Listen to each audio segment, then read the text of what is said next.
ఇది గత ప్రభుత్వం ఆమె నెత్తి మీద ఎక్కించుకుంది. ఇదివరకు టాలెంట్ ఉన్నోళ్ళను సీఎంలు ఇంపార్టెంట్ పొజిషన్స్ ఇచ్చేదప్ప. ఇప్పుడు ఫ్యాషన్ పరేడ్ పెడుతున్నారు. అంటే ఎట్లా అర్థమైందా? అందంగా ఉన్నోళ్ళను, ఎర్రగా బుర్రగా ఉన్నోళ్ళను, లుకింగ్ ఉన్నోళ్ళను వీడు ఈ పిస్తగాని వెనుక, ఈ సీఎం పిస్తాల వెనుక సినిమా టైప్ సినిమాలా ఉంటారు కదా హీరోయిన్ పక్కన, అట్లా వీడు వీళ్ళ జాకిగాన్లు, ఈ జాకిగాన్లకు వీళ్ళు పక్కన. అట్లా అయితే ఈ సబ్జెక్టు నాలెడ్జ్ సొసైటీ. కానీ ఒక అధికారంలో ఉన్న ఒక ఐఏఎస్ అధికారి ఇట్లా ఈ రకంగా మాట్లాడాలి, సమాజం ఎట్లా చూస్తుంది అని. అవును, రేవంత్ రెడ్డి చెల్లె లెక్కగా మాట్లాడుతుంది ఆమె. రేవంత్ కించపరుచుకుంటా మాట్లాడుతుండు, అదే భాష ఆయన మాట్లాడుతుంది. ఇలాగా రేవంత్ రెడ్డి ఇప్పుడు 3 రోజులైంది మాట్లాడి, అదే దాన్ని ఎన్హెచ్ఆర్సీ కేసు గంటలలో రిజిస్టర్ చేసింది ఢిల్లీలో ఇచ్చిన కంప్లైంట్.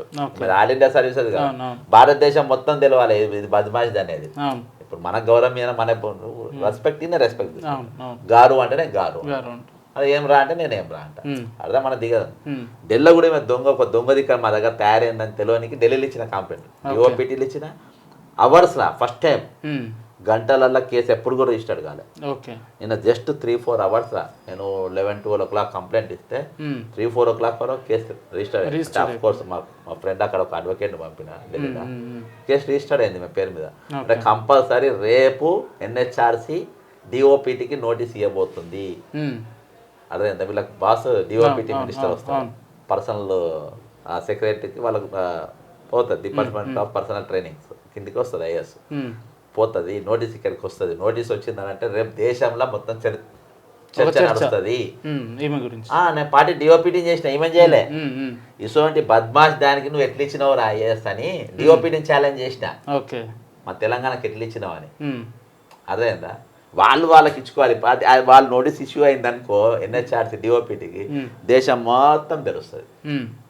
అయిపోయా కొడితే ఇప్పుడు ఆమె పరువు ఎట్లా తీయాలి దేశం అంటే విశ్వవ్యాప్తంగా ఉన్న అంగవైకల్యులు అందరినీ ఆమె అవమానపరిచేటట్టుగా స్టేట్మెంట్ ఇచ్చింది. ఒకరిని కాదు టార్గెట్ ఇస్తాం అందరినీ.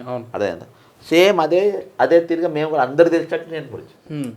కానీ ఈ సందర్భాల్లో ఎటువంటి చర్చలు లేకుండా మీ అంటే ఈ రకమైన వ్యాఖ్యల్ని చేయడం ఎట్లా, దేనికి దారి తీసినట్టు? ఇది కావరం అబ్బా కొవ్వు. నీకు ఒక ఎగ్జాంపుల్ చెప్తా. మొన్న శ్రీనివాసరెడ్డి గారు, కొత్తకోట శ్రీనివాసరెడ్డి గారు హైదరాబాద్ సిపి.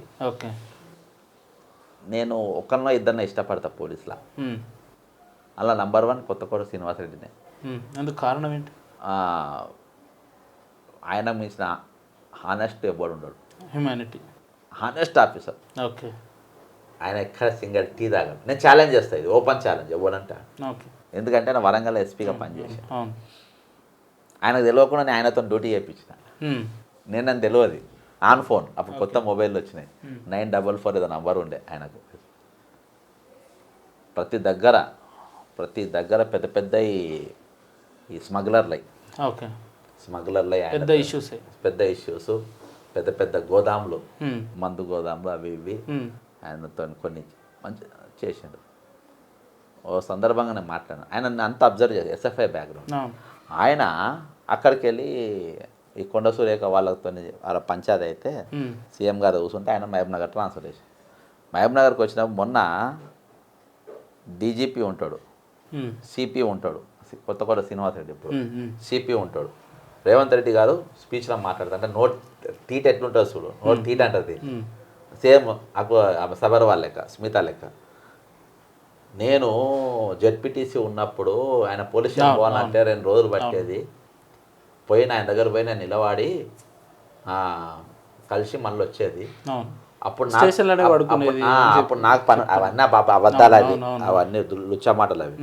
అయితే ఆ రోజు నాకు పని ఉంటే నేను ఆయన దగ్గర పోయేది. ఈ రోజు ఆయనకు పని ఉంటే నా దగ్గరకు వచ్చి నిలబడుతుండు, స్టేజ్కి వచ్చి అంటే గ్రేట్గా చెప్పుకున్నాడు. ఆయన జెంటిల్మెన్ కాబట్టి నా వాడైతే నా సొంటోడైతే అక్కడనే రాజీనామా చేసి నువ్వేంద్ర నా పోస్టింగ్.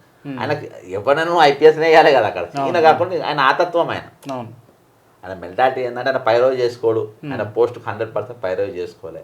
నీకు ఆ మైండ్ ఉన్నది, నన్ను నిలబెడతావా, నేను కూడా నేను సిపిని చేసి నిలబెడతాను టైంలో నువ్వు చేసుకున్నావేమో, అర్థమైందా? అయితే ఈయన మైండ్ సెట్ అట్లా. ఒక స్టేజ్ మీద ఒక పోలీస్ ఆఫీసర్ గురించి నేను నిలబెట్టుకున్నా అంటే అబద్ధం ఏందన్నట్టు. అంటే ఎంత హేళనగా మాట్లాడు. సేమ్ స్మితా సబర్వాల్ అదే మాట్లాడింది ఇవాళ. అర్థమైందా? ఓకే. అక్కడ శ్రీనివాస్ రెడ్డి గారు కానీ ఐపీఎస్ సంఘం కానీ వాళ్ళు స్పందించలే. అవును. ఇక్కడ దివ్యాంగులు స్పందించు కాబట్టి ఈరోజు ఇష్యూ అయింది అంతే. నోట్ దుల్లలో వీళ్ళిద్దరు అన్న చెల్లెళ్ళు, అందుకని సీఎం ఇప్పటిదాకా రెస్పాండ్ అవుతలేదు కదా. ఓకే, ముఖ్యమంత్రి గారు. ముఖ్యమంత్రి కానీ మంత్రులు రెస్పాండ్ అవుతున్నారు కదా, సీతక్క లాంటి వాళ్ళు. ఆమె అయితే ఏమున్నది అబ్బా, ముఖ్యమంత్రి కావాలి. ఆమె అయితే ఏమవుతుందా, ఏమేమన్నా సీఎం చెప్పగలిగే రాష్ట్ర మంత్రి. అదే ఆమె దగ్గర ఒక విద్యాసాగర్ రెడ్డి అనేటువంటి మార్చుకోలేకపోతుంది ఈమె స్టేట్మెంట్లతో. ఏమవుతుంది? 4 లక్షల సిమ్లు కొన్నాడు ఆడు పోయిన ప్రభుత్వంలో. ఇవాళకి ఆడిటింగ్ చేయమంటే చేపియలేకపోయింది ఈమె. ఇవాళకి అవన్నీ మార్చలే. ఇవాళకి వాడే ఇప్పుడున్న మంత్రులంతా డమ్మీ మంత్రులే అంటారు. నేను ఈమె స్టేట్మెంట్ కాబట్టి చెప్తున్నా నేను. అవును, స్టేట్మెంట్ ఏదో ఇస్తారబ్బా టీవీలు పేపర్లో, ఈమె కూడా మాట్లాడినాను చెప్పనీకి యాక్షన్ ఏమి ఉండదు. నేను చెప్తున్నా కదా విద్యాసాగర్ ఏంటో దొంగ అని నేను చెప్తున్నా, రిటైర్మెంట్ అయినోడు అని చెప్తున్నా. ఓపెన్ గా నేను కంప్లైంట్ కూడా ఇచ్చిన ముఖ్యమంత్రికి. ఇవాళ నువ్వు మార్చలే,